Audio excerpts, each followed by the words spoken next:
3 நாடுகளுக்கு அரசுமுறை பயணம் மேற்கொண்டுள்ள பிரதமர் மோடி முதலில் ஜோர்டான் சென்றடைந்தார். அவருக்கு தலைநகர் அம்மானில் சிவப்பு கம்பளம் விரித்து ராணுவ அணிவகுப்பு மரியாதையுடன் உற்சாக வரவேற்பு அளிக்கப்பட்டது. தொடர்ந்து பாரம்பரிய நடனமாடி இந்திய வம்சாவளியினரும் சிறப்பான வரவேற்பு கொடுத்தனர். பயங்கரவாதத்திற்கு எதிராக ஜோர்டான் தெளிவான நிலைப்பாட்டை கொண்டிருப்பதாக பிரதமர் மோடி பாராட்டு தெரிவித்திருக்கிறார். மன்னருடன் நடத்திய பேச்சுவார்த்தையின் போது காசா பிரச்சனையில் ஆரம்பத்தில் இருந்தே மிகவும் சுறுசுறுப்பான பங்களிப்பை வழங்கி வருவதாகவும் காசாவில் அமைதியும் ஸ்திரத்தன்மையும் நிலவும் என்று நம்புவதாகவும் கூறினார். இந்தியா ஜோர்டான் இடையே உள்ள நல்லுறவில் புதிய உத்வேகமும் ஆழமும் பிறந்துள்ளதாக பிரதமர் மோடி மகிழ்ச்சி தெரிவித்திருக்கிறார். அந்நாட்டு மன்னருடன் இருதரப்பு பேச்சுவார்த்தை நடத்திய பிரதமர் மோடி இருதரப்பு உறவுகளில் இந்த ஆண்டு ஒரு மைல்கல்லாக அமைந்துள்ளது என குறிப்பிட்டிருக்கிறார். ஜோர்டான் பயணத்தை இன்று முடித்துக் கொண்டு அடுத்ததாக எத்தியோப்பியாவிற்கு பிரதமர் மோடி செல்கிறார். அங்கு எத்தியோப்பியா பிரதமரோடு இருதரப்பு உறவு குறித்து ஆலோசிக்க உள்ளார். எத்தியோப்பியாவிற்கு பிரதமர் மோடி மேற்கொள்ளும் முதல் பயணம் என்பதால் அவருக்கு சிறப்பான வரவேற்பை கொடுக்க இந்திய வம்சாவளியினர் திட்டமிட்டுள்ளனர். நடப்பு நிதியாண்டில் மத்திய அரசின் 41,455 கோடி ரூபாய் கூடுதல் செலவினங்களை உள்ளடக்கிய துணை மானிய கோரிக்கைகளுக்கு மக்களவையில் ஒப்புதல் அளிக்கப்பட்டது. இதில் உரம் மற்றும் அது தொடர்பான மானியங்களுக்கு 18,000 கோடியும், சமையல் எரிவாயு மானியத்தின் கீழ் பெட்ரோலிய அமைச்சகத்திற்கு 9,000 கோடியும் ஒதுக்கப்படுகிறது. வாக்குத்தீட்டு கண்டன பேரணியில் பிரதமர் மோடிக்கு எதிராக கோஷம் எழுப்பிய காங்கிரஸ் மன்னிப்பு கேட்க வலியுறுத்தி நேற்று நாடாளுமன்ற இரு அவைகளிலும் பாஜக எம்பிக்கள் கடும் அமளியில் ஈடுபட்டனர். ஆனால் காற்று மாசு உள்ளிட்ட முக்கிய பிரச்சனைகள் குறித்து விவாதிக்க தயாராக இல்லாமல் அவை நடவடிக்கைகளுக்கு இடையூறாக மத்திய அமைச்சர்கள் செயல்படுவதாக காங்கிரஸ் குற்றம் சாட்டியது.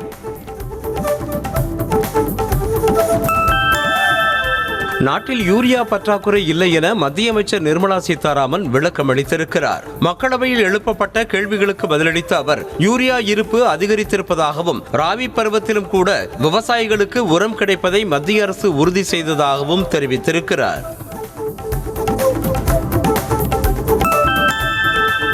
காங்கிரஸ் பொதுச் செயலாளர் பிரியங்கா காந்தியை ஜன்சுராஜ் கட்சியின் தலைவர் பிரசாந்த் கிஷோர் சந்தித்து பேசியதாக வெளியாகியிருக்கும் தகவல் அரசியல் வட்டாரத்தில் கவனத்தை ஈர்த்திருக்கிறது. இரு கட்சிகளும் பீகார் தேர்தலில் படுதோல்வி அடைந்த நிலையில் டெல்லியில் உள்ள சோனியாவின் இல்லத்தில் இந்த சந்திப்பு நடைபெற்றதாக கூறப்படுகிறது. வாக்கு திருட்டுக்கு எதிரான காங்கிரஸ் பேரணிக்கும் இந்தியா கூட்டணிக்கும் எந்த தொடர்பும் இல்லை என தேசிய மாநாட்டு கட்சி தலைவரும் ஜம்மு காஷ்மீர் முதலமைச்சருமான ஒமர் அப்துல்லா தெரிவித்துள்ளார். ஒவ்வொரு கட்சியும் ஒவ்வொரு விதமான மக்கள் பிரச்சனையை கையில் எடுத்து போராட்டம் நடத்தும் என்றும் அதையே தாங்களும் வழிமொழிய வேண்டும் என்ற எந்த நிபந்தனையும் இல்லை என்றும் அவர் கூறியுள்ளார். டெல்லியில் கடும் குளிர், பனி, காற்று மாசு என நாளுக்கு நாள் வானிலை மோசமாகி வரும் நிலையில் நேற்று 200க்கும் மேற்பட்ட விமானங்கள் ரத்து செய்யப்பட்டதாக தகவல் வெளியாகியுள்ளது. அதேபோல ஓடுதளம் சரியாக தெரியாததால் 400 விமானங்களின் புறப்பாடு மற்றும் தரையிறக்கும் நேரம் தாமதமானதாக சொல்லப்படுகிறது. இதனால் பயணிகள் கடும் சிரமத்திற்கு ஆளாகினர். தலைநகர் டெல்லியில் நாளுக்கு நாள் காற்றின் தரம் மோசமாகிக் கொண்டே வரும் நிலையில் தேசிய நெடுஞ்சாலைகளில் இரவு நேரத்தில் 5 மீட்டருக்கு அப்பால் இருப்பவை கூட தெரியாத அளவு நிலைமை மோசமாக இருப்பதை எடுத்துரைக்கும் வீடியோ வெளியாகியுள்ளது. இதனால் எப்போது விபத்து நடக்கும் என்ற அச்சத்தில் வாகனங்களை ஓட்டுவதாக மக்கள் கவலை தெரிவித்தனர். டெல்லி அருண்ஜேட்லி மைதானத்தில் நடந்த கால்பந்து ஜாம்பவான் மெஸ்ஸியின் சந்திப்பு நிகழ்ச்சியின் போது காற்று மாசு குறித்த பிரச்சனை எதிரொலித்தது. நிகழ்ச்சியில் டெல்லி முதல்வர் ரேகா குப்தாவும் பங்கேற்ற நிலையில் அவரை பார்த்தவுடன் மக்கள் அனைவரும் காற்று மாசு தொடர்பாக கோஷம் எழுப்பியதால் பரபரப்பு ஏற்பட்டது.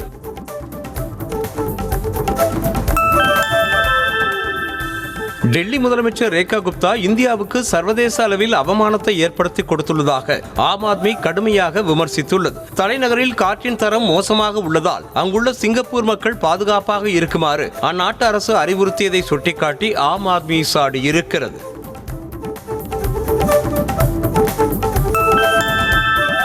நாள் வேலை திட்டம் எனப்படும் மகாத்மா காந்தி தேசிய ஊரக வேலைவாய்ப்பு உறுதி திட்டத்தை மாற்றிவிட்டு அதற்கு பதிலாக விக்சித் பாரத வேலைவாய்ப்பு உறுதி திட்டம் என்ற ஒன்றை கொண்டுவர மத்திய அரசு முடிவு செய்துள்ளதாக தகவல் வெளியாகியுள்ளது. புதிய திட்டத்தில் ஓராண்டுக்கான ஊரக வேலைவாய்ப்பு 100 நாளிலிருந்து 125 நாட்களாக அதிகரிக்கப்படும் என்று கூறப்படுகிறது. மகாத்மா காந்தி 100 நாள் வேலை உறுதி திட்டத்தை பாஜக அரசு சிதைத்து சின்ன பின்னமாக்குவதாக முதலமைச்சர் மு க ஸ்டாலின் கண்டனம் தெரிவித்தார். காந்தியடிகளின் மீதுள்ள வன்மத்தால் அவர் பெயரை தூக்கிவிட்டு வாயில் நுழையாத வடமொழி பெயரை திணித்திருப்பதாகவும் முதலமைச்சர் கடுமையாக சாடினார். ஒவ்வொரு ஆண்டும் முத்தமிழ் பேரவையின் விருது மற்றும் இசை நாட்டிய விழாவில் தவறாமல் கலந்து கொள்வதாக முதலமைச்சர் மு க ஸ்டாலின் தெரிவித்திருக்கிறார். சென்னை ராஜா அண்ணாமலைபுரத்தில் நடைபெற்ற இந்நிகழ்ச்சியில் விருது அறிவிக்கப்பட்ட கலைஞர்களுக்கு முதலமைச்சர் விருதுகளை வழங்கி கௌரவித்தார். ஹஜ் பயணம் மேற்கொள்ளும் இஸ்லாமியர்கள் தங்குவதற்கு வசதியாக சென்னை விமான நிலையம் அருகே கட்டப்பட உள்ள தமிழ்நாடு அரசு ஹஜ் இல்லத்திற்கு முதலமைச்சர் மு க ஸ்டாலின் இன்று அடிக்கல் நாட்டுகிறார். நங்கநல்லூரில் 1 ஏக்கரில் 39 கோடியே 20 லட்சம் ரூபாய் செலவில் தமிழ்நாடு ஹஜ் இல்லம் அமைகிறது. அதிமுக விருப்ப மனு விநியோகம் தொடங்கிய முதல் நாளில் மொத்தம் 1237 மனுக்கள் பெறப்பட்டுள்ளதாக அறிவிக்கப்பட்டுள்ளது. அதிமுக பொதுச் செயலாளர் எடப்பாடி பழனிசாமி தங்கள் தொகுதியில் போட்டியிட வேண்டும் என்று 349 மனுக்களும், தனிப்பட்ட முறையில் வாய்ப்பு வேண்டி 888 மனுக்களும் பெறப்பட்டதாக தெரிவிக்கப்பட்டுள்ளது.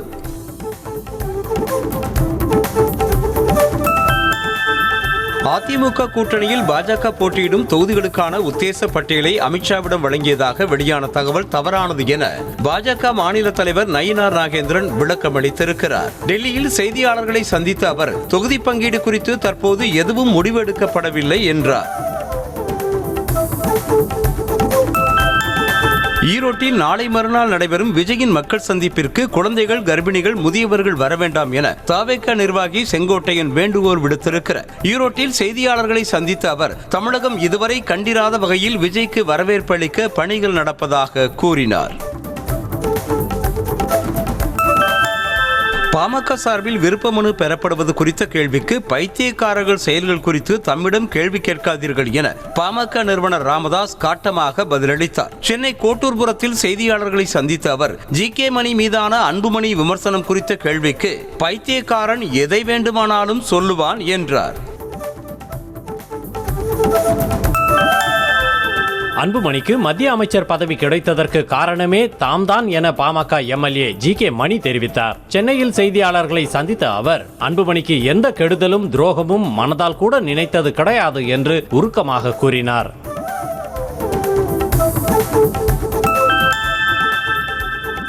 ராமதாசையும் அன்புமணியையும் சமாதானம் செய்வதற்கு ஜி.கே. மணி எத்தனை முறை முயற்சி செய்தார் என கேள்வி எழுப்பிய அன்புமணி தரப்பு வழக்கறிஞர் பாலு அனைத்து நிலைகளிலும் தோல்வியடைந்ததை மறைக்கவே ஜி.கே. மணி பேட்டி கொடுத்ததாக சாடினார். மேலும் ராமதாசை தூண்டிவிடுவது ஜி.கே. மணிதான் என்றும் அவர் குற்றம் சாட்டினார்.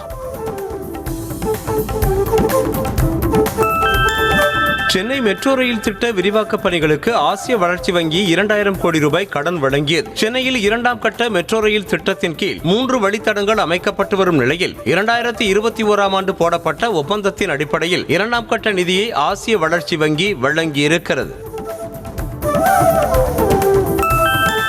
சென்னையில் ஆபரண தங்கத்தின் விலை வரலாறு காணாத அளவிற்கு உயர்ந்து சவரன் 1 லட்சம் ரூபாயை தாண்டியது. காலையில் சென்னையில் 1 சவரன் தங்கம் 99,680 ரூபாய்க்கு விற்பனை செய்யப்பட்ட நிலையில் மாலையில் மேலும் அதிகரித்து 1 சவரன் 1,120,000 ரூபாய்க்கு விற்பனை செய்யப்பட்டது. 1 கிராம் தங்கத்தின் விலை 12,515 ரூபாயாக அதிகரித்தது.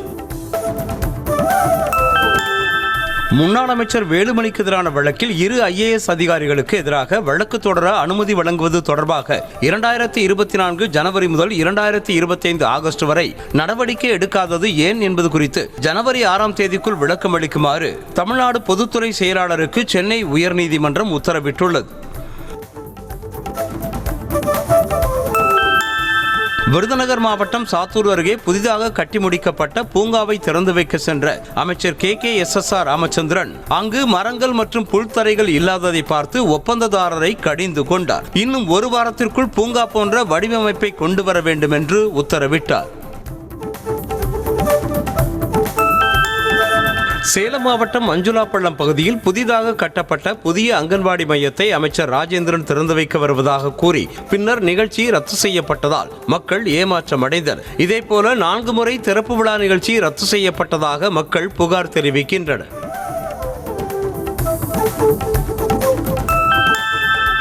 சென்னையில் கடந்த ஓராண்டில் பொது சுகாதாரம் மற்றும் தூய்மை விதிமீறல்களுக்காக கடைகள், குடியிருப்புகள் மற்றும் தனியார் நிறுவனங்களுக்கு அபராதம் விதித்ததன் மூலம் 9,36,00,000 ரூபாயை மாநகராட்சி நிர்வாகம் வசூலித்திருக்கிறது. சாலையில் கண்மூடித்தனமாக குப்பைகளை கொட்டுவது உள்ளிட்டவற்றிற்கு ஸ்பாட் ஃபைன் முறையில் அபராதம் விதிக்கப்படுகிறது.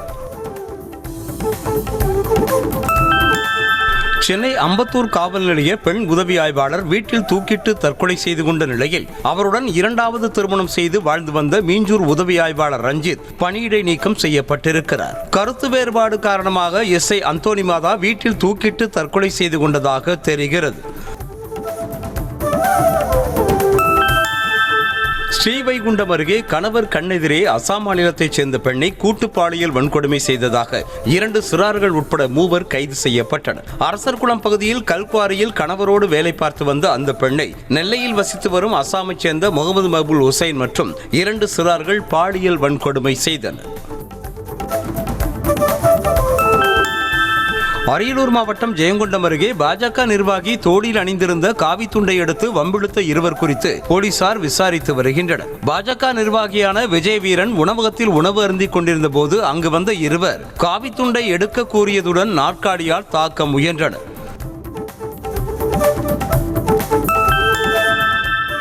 கன்னியாகுமரி மாவட்டம் குளச்சல் அருகே வீட்டில் ஊதுபத்தி சாம்பிராணி ஏற்றி வழிபாடு நடத்திய ஆதிதிராவிட இளைஞரை மாற்று சமூகத்தினர் காலணியால் தாக்கும் வீடியோ வெளியாகி அதிர்ச்சியை ஏற்படுத்தியுள்ளது. புகார் அளித்தும் போலீசார் இதுவரை FIR பதிவு செய்யவில்லை என பாதிக்கப்பட்ட மணிகண்டன் வேதனை தெரிவித்திருக்கிறார். திண்டுக்கல் மாவட்டம் நத்தம் அருகே பெண் பயணியை ஏற்றாமல் சென்றதால் ஆத்திரமடைந்த அவரது உறவினர்கள் அரசு பேருந்தை சிறைபிடித்து வாக்குவாதத்தில் ஈடுபட்டனர். பேருந்து நத்தத்தில் நிற்காது என நடத்துனர் கூறிய நிலையில் அந்த பெண் வேறு பேருந்தில் ஏறி சென்றார். ஆனால் பேருந்து நத்தத்தில் நிற்பதை பார்த்த அந்த பெண் உறவினர்களோடு சென்று வாக்குவாதத்தில் ஈடுபட்டார். நாமக்கல் மாவட்டம் திருச்செங்கோட்டில் முழு தொகையை வட்டியுடன் கட்டிய பிறகும் கூடுதல் பணம் கேட்டு கந்து வட்டிக்காரர் அடித்ததில் காயமடைந்து தறி தொழிலாளி மருத்துவமனையில் சிகிச்சை பெற்று வருகிறார். சக்திவேலுவிடம் 3,000 ரூபாய் கந்து வட்டிக்கு வாங்கிய முத்து 4,500 ரூபாய் கொடுத்த பிறகும் அதிக வட்டி கேட்டு தாக்கியதாக தெரிகிறது.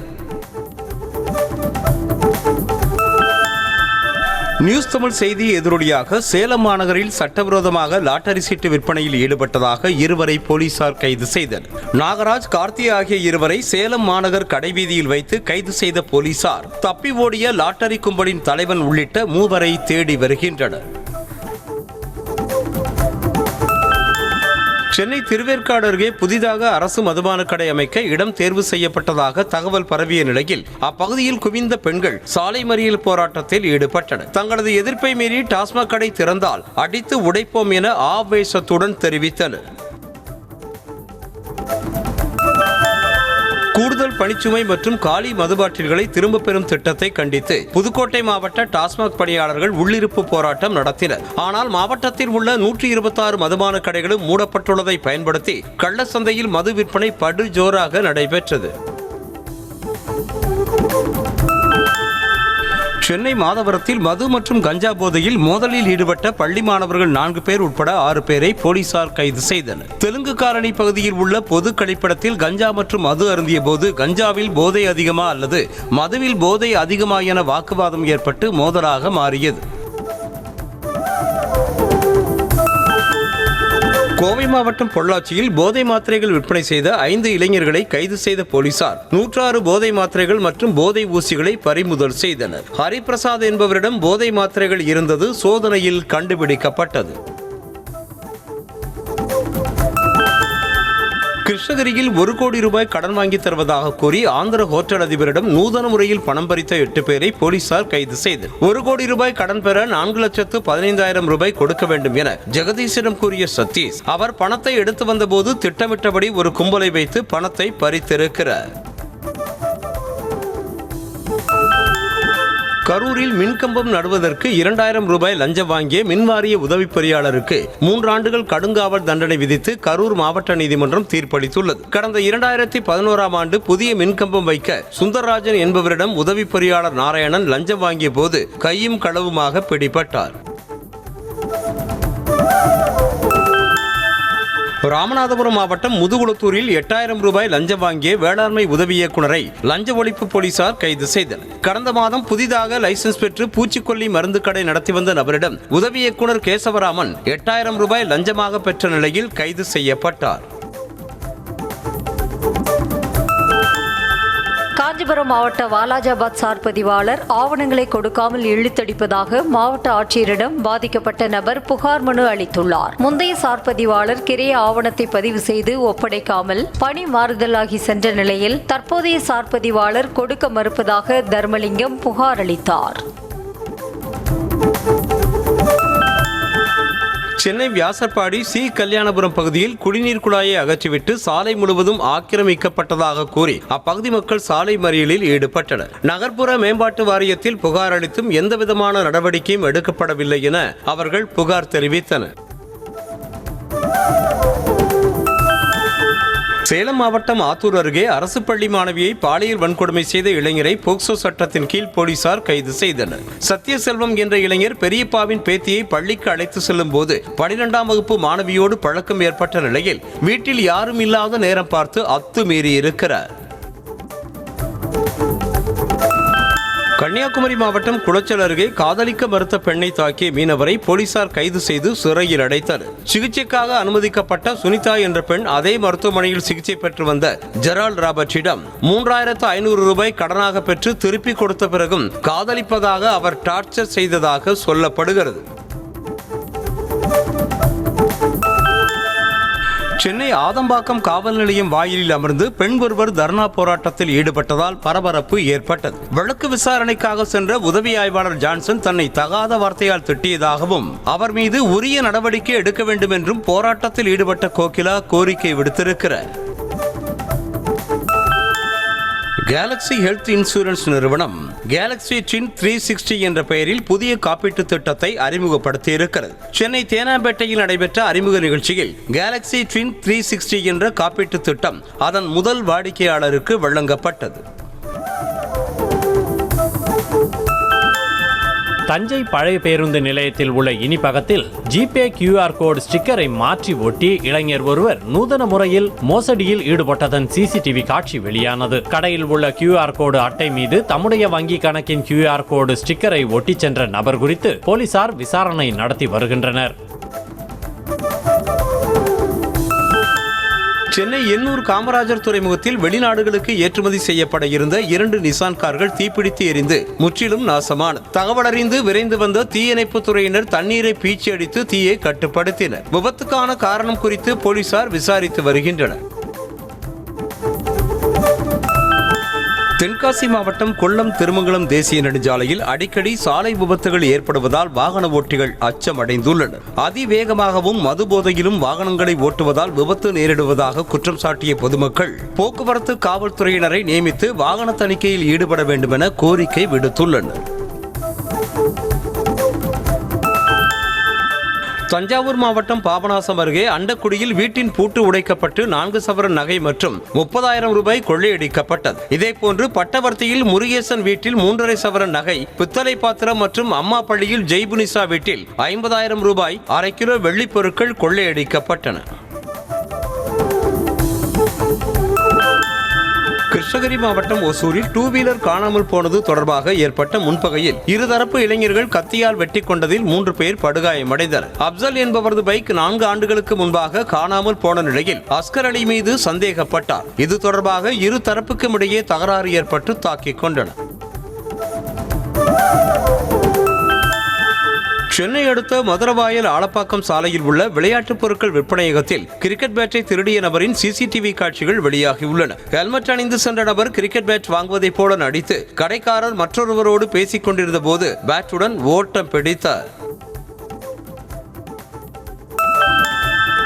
கோவை மாவட்டம் மேட்டுப்பாளையம் அருகே குருந்துமலை அடிவார வனப்பகுதியில் சுற்றித் திரியும் காட்டு யானைகளை ட்ரோன் கேமரா உதவியுடன் வனத்துறையினர் கண்காணித்து வருகின்றனர். பெரியநாயக்கன் பாளையம் வனப்பகுதியில் இருந்து வெளியேறிய 3 காட்டு யானைகள் வழி தவறி குருந்துமலை வனப்பகுதிக்குள் நுழைந்தன.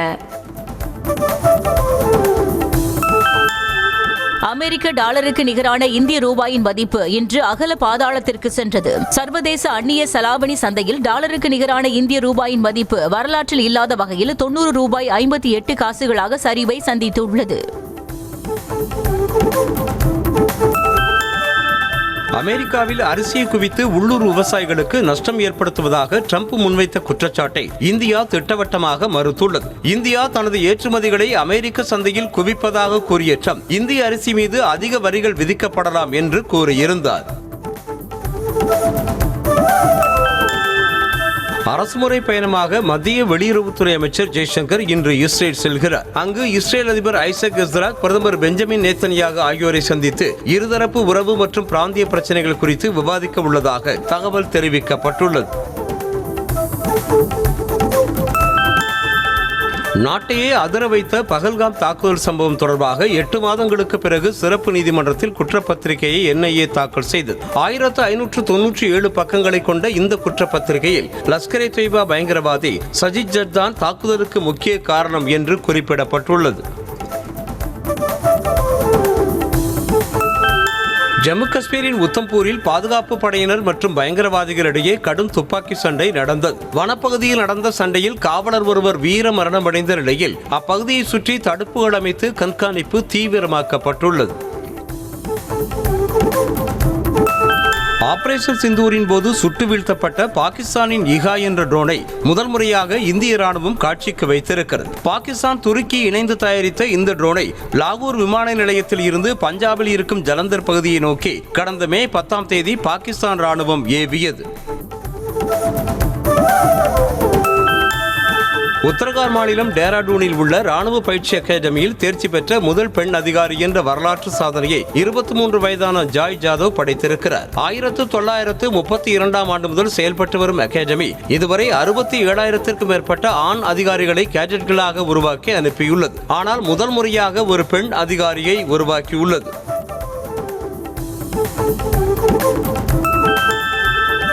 கடந்த வாரம் முழுவதும் பரபரப்பாக பேசப்பட்ட இண்டிகோ விமானங்கள் ரத்து தொடர்பான பொதுநல மனுவை விசாரணைக்கு எடுத்துக்கொள்ள உச்சநீதிமன்றம் மறுத்துவிட்டது. இது தொடர்பான மனு டெல்லி உயர்நீதிமன்றத்தில் ஏற்கனவே விசாரணையில் இருப்பதால் மனுதாரர் உயர்நீதிமன்றத்தை நாட நீதிபதிகள் அறிவுறுத்தினர். பீகாரில் இஸ்லாமிய பெண்ணின் ஹிஜாப் முகத்திரையை முதலமைச்சர் நிதிஷ்குமார் அகற்றிய சம்பவம் பெரும் சர்ச்சையை ஏற்படுத்தியுள்ளது. முதலமைச்சரின் இந்த செயலுக்கு கடும் கண்டனம் தெரிவித்திருக்கும் எதிர்க்கட்சியான RJD நிதிஷ்குமாரின் மனநிலை மிகவும் மோசமடைந்து விட்டதா அல்லது 100% சங்கியாக மாறிவிட்டாரா என காட்டமாக விமர்சித்துள்ளது. பாஜகவின் தேசிய செயல் தலைவராக 45 வயதேயான நிதின் நபீன் பொறுப்பேற்றுக் கொண்டார். நிதின் நபீனுக்கு மத்திய அமைச்சர்கள் அமித் ஷா, பாஜக தேசிய தலைவர் JP நட்டா ஆகியோர் மலர்கொத்து கொடுத்து வாழ்த்து தெரிவித்தனர்.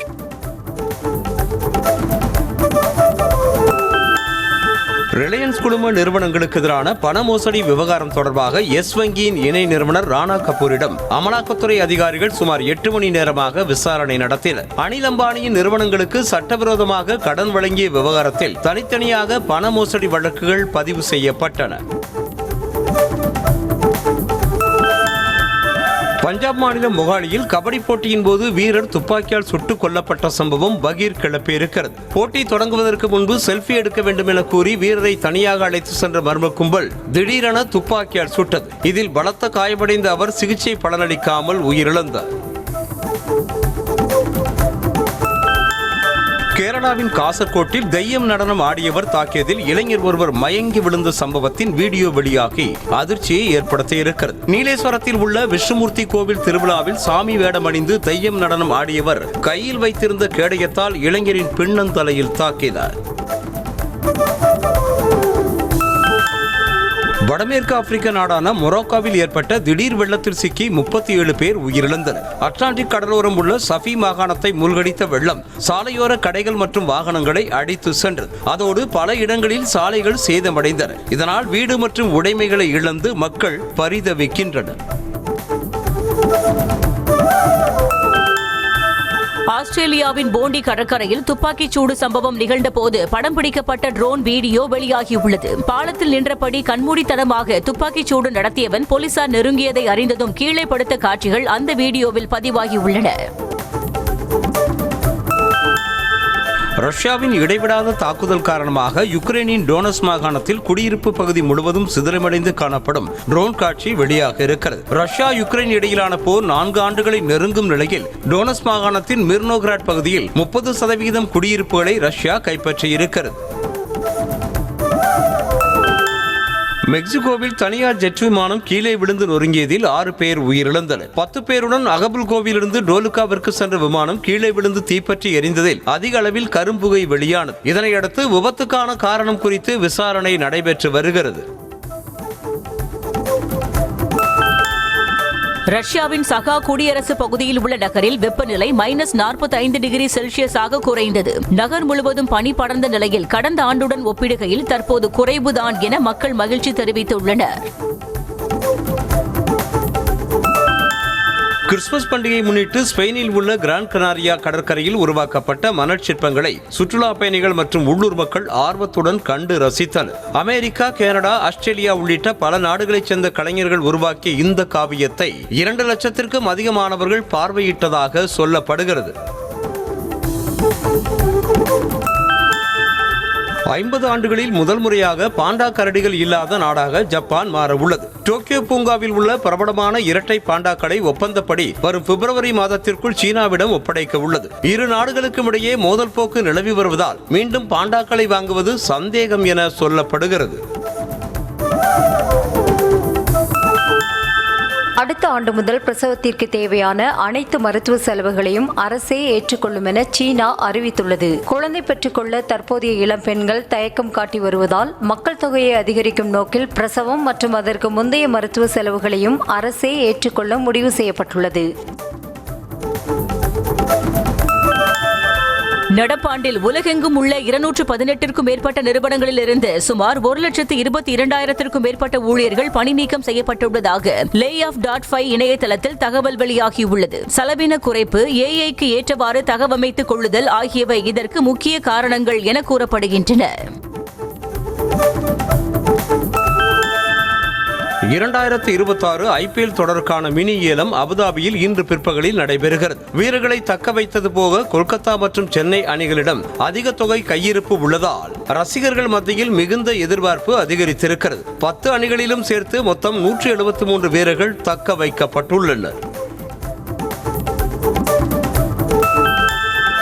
தென்னாப்பிரிக்க அணிக்கு எதிரான 4வது T20 கிரிக்கெட் போட்டியில் பங்கேற்பதற்காக இந்திய வீரர்கள் லக்னோ சென்றடைந்தனர். வாஜ்பாயி மைதானத்தில் நாளை போட்டி நடைபெறும் நிலையில் தலைமை பயிற்சியாளர் கம்பீர் மற்றும் சூரியகுமார் யாதவ், திலக் வர்மா, வாஷிங்டன் சுந்தர் உள்ளிட்டோர் லக்னோ சென்றடைந்தனர்.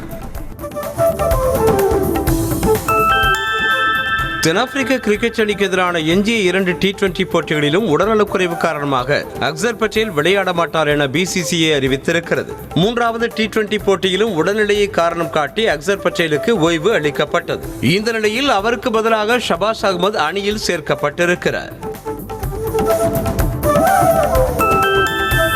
T20 கிரிக்கெட் வரலாற்றில் குறைந்த போட்டிகளில் 4000 ரன்களை கடந்த 3வது இந்திய வீரர் என்ற சாதனையை திலக் வர்மா தன்வசமாக்கி இருக்கிறார். வெறும் 125 இன்னிங்ஸ்களில் இந்த சாதனையை அவர் படைத்திருக்கிறார். முன்னதாக ருத்துராஜ் கெய்க்வாட் 116 போட்டிகளிலும் KL ராகுல் 117 போட்டிகளிலும் 4000 ரன்களை கடந்து முதல் 2 இடங்களில் உள்ளனர்.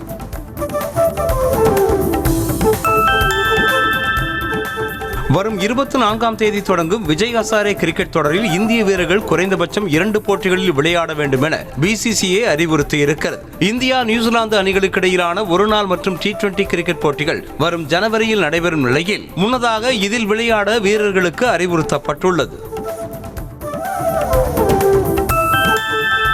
63வது தேசிய ரோலர் ஸ்கேட்டிங் சாம்பியன்ஷிப் போட்டிகளில் 8 தங்கம் மற்றும் 8 வெள்ளிப் பதக்கங்களை வென்ற தமிழ்நாட்டு வீரர் வீராங்கனைகளுக்கு சென்னை சென்ட்ரல் ரயில் நிலையத்தில் உற்சாக வரவேற்பு அளிக்கப்பட்டது. இந்த போட்டிகளில் ஒட்டுமொத்த சாம்பியன் பட்டத்தை வென்று தமிழக அணி சாதனை படைத்துள்ளது. வினோத் இயக்கத்தில் விஜய் நடித்துள்ள ஜனநாயகன் திரைப்படம் தொடர்பான புதிய அப்டேட் இன்று வெளியாகும் என படத்தயாரிப்பு நிறுவனம் அறிவித்திருக்கிறது. அடுத்த மாதம் பொங்கலுக்கு திரைப்படம் வெளியாக உள்ளதால் இனி அடிக்கடி படத்தின் அப்டேட்கள் வெளியாகும் என சொல்லப்படுகிறது. சுதா கொங்கரா இயக்கத்தில் உருவாகி வரும் பராசக்தி திரைப்படத்தில் சிவகார்த்திகேயன் புரட்சிகர பாடல் ஒன்றை பாடியிருக்கிறார். அந்த பாடலை பாடும்போது எடுக்கப்பட்ட புகைப்படங்களை இசையமைப்பாளர் ஜி.வி. பிரகாஷ்குமார் எக்ஸ் தளத்தில் நெகிழ்ச்சியோடு பகிர்ந்திருக்கிறார். எம்ஜிஆர் நினைவு நாளை முன்னிட்டு வரும் 24ஆம் தேதி வா வாத்தியார் திரைப்படத்தை திரைக்கு கொண்டு வர படக்குழு முயற்சித்து வருவதாக தகவல் வெளியாக இருக்கிறது. தயாரிப்பாளர் பெற்ற கடனை திருப்பி செலுத்திய பின்னர் படத்தை திரையிட உயர்நீதிமன்றம் உத்தரவிட்டிருந்த நிலையில் உச்சநீதிமன்றத்தில் மேல்முறையீடு செய்ய படக்குழு திட்டமிட்டுள்ளதாக தெரிகிறது. குட் பேட் அக்லி திரைப்படத்தில் இளையராஜாவின் பாடல்களை பயன்படுத்த மாட்டோம் என மைத்ரி மூவி மேக்கர்ஸ் நிறுவனம் உறுதியளித்ததால் வழக்கை முடித்து வைத்து சென்னை உயர்நீதிமன்றம் உத்தரவிட்டிருக்கிறது. இளையராஜாவின் பாடல்களை பயன்படுத்த விதிக்கப்பட்ட இடைக்கால தடையை நீக்க கோரி மைத்ரி மூவி மேக்கர்ஸ் நிறுவனம் உயர்நீதிமன்றத்தில் மனு தாக்கல் செய்திருந்தது. ரெட்டத்தல என்ற பெயரில் திரைப்படம் எடுக்க ஆவலாக இருந்ததாகவும் இயக்குனர் திருக்குமரன் வலியுறுத்தியதால் அவர் இயக்கிய திரைப்படத்திற்கு அந்த தலைப்பை விட்டுக் கொடுத்ததாகவும் அப்படத்தின் இசை வெளியீட்டு விழாவில் இயக்குனர் A.R. முருகதாஸ் கூறினார். கிச்சா சுதீப் நடிப்பில் உருவாகியிருக்கும் மார்க் திரைப்படத்தின் மஸ்து மலைக்கா வீடியோ பாடல் வெளியாகி வரவேற்பை பெற்று வருகிறது. அஜனீஷ் பி. லோக்நாத் இசையில் உருவாகியிருக்கும் இப்பாடலில் சுதீப்பின் நடனம் ரசிகர்களை வெகுவாக கவர்ந்து வருகிறது. திரைப்படம் வரும் 25ஆம் தேதி திரையரங்குகளில் வெளியாகிறது.